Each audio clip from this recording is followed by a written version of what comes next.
Hurricane Michael still blasting Florida with 100-mile-an-hour winds now. Heavy rains throughout the area. The state bracing for the worst, but hoping for the best tonight.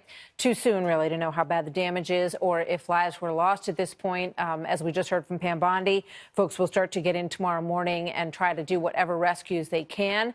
But early projections already suggesting that private property damage somewhere between $13 and $19 billion throughout this whole area. So right now, Republican candidate for governor Ron DeSantis is in Jacksonville, about 200 miles from the eye of the storm, with the latest on the hurricane and also his bid to take the governor's mansion.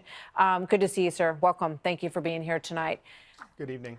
What do you make so far of the hurricane response and how all of this is being handled?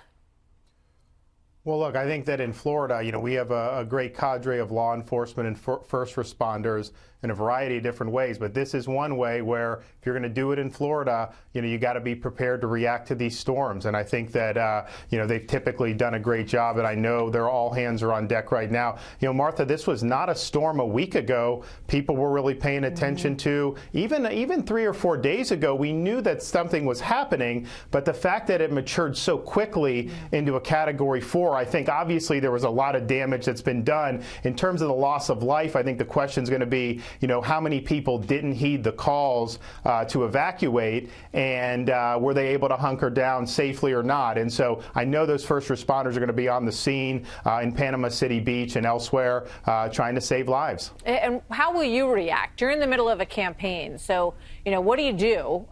We know the president has gotten a little bit of heat for continuing this fundraiser and a rally that he's doing in Erie, Pennsylvania tonight. What's your reaction been?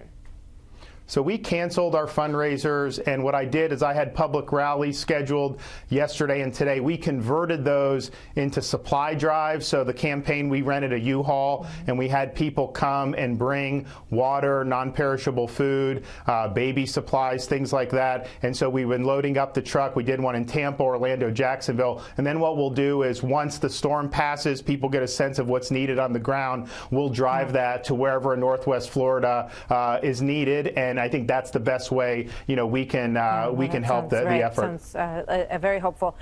Looking at the polls, Andrew Gillum is now up by about 3.7% in the Real Clear average of the polls. He's promising Medicare for all in Florida, a $15 minimum wage. He's a progressive candidate. He's done a really good job at fundraising. I think he's got more money than you do at this point. What do you think is the reason that you're behind right now?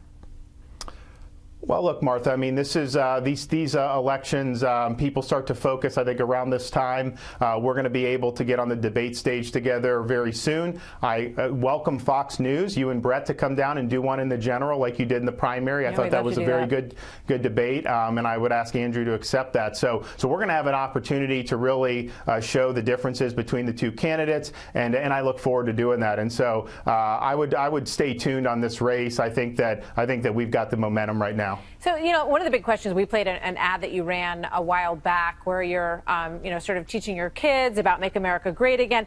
You came out in late September and you said, I'm my own man, when you were asked about the hurricane response for Puerto Rico. And that was seen as kind of distancing yourself from President Trump. Is that the way to go? Do you think that's something that you need to do to win this race?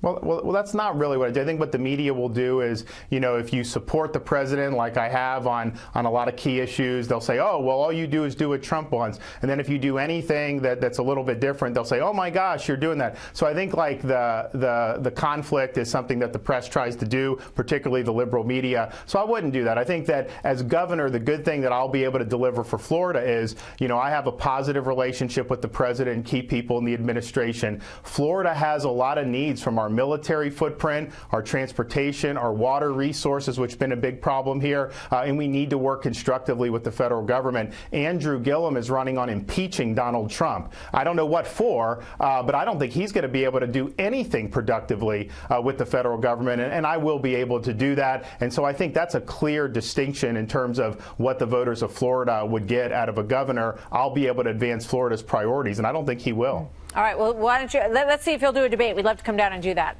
because it's an interesting race, and it's pretty tight right now. So thank you very much. Good to see you tonight.